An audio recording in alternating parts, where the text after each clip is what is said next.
Kita nyo yung isda na yan. Isda at ibon. Napakadami. Wala pa yan. Pag dumating yung mga maliliit na isda, kagulo yan, kagulo. Sa ngayon wala pang napapadaan na maliliit na isda. Kaya yung mga maliliit na isda, pag napadaan dito, kalaban nila ay mga ibon, saka yang batalay, talakitok, salay-salay, yung lapis. Kaya yung mga maliliit na isda, yun na. Wala pa. Pag yan ay bubulak-bulak na dyan, sigurado yan. Kasi yung mga maliliit na isda, gusto nilang tumawid, pumunta sa ibang lugar, sumabay sa alon, sa agos.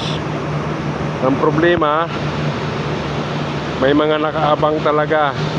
Kaya kung sino yung makakalusot dyan sa dami niyan, sila yung lalaki at magpapadami sa ibang lugar.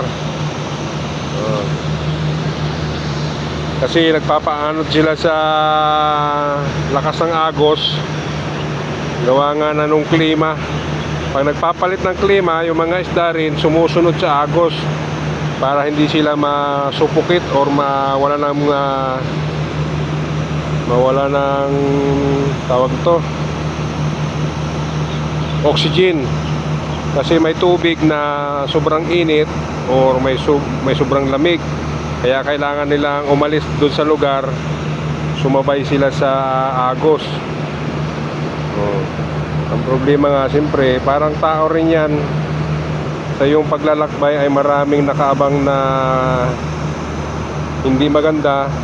Pero kung ikaw ay nananalangin, ay may gagabay sa iyo.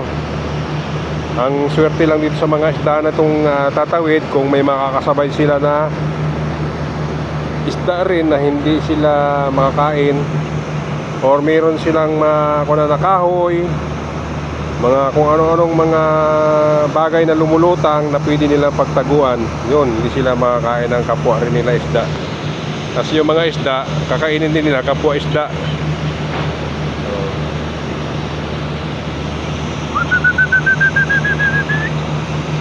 Ang dami sigel.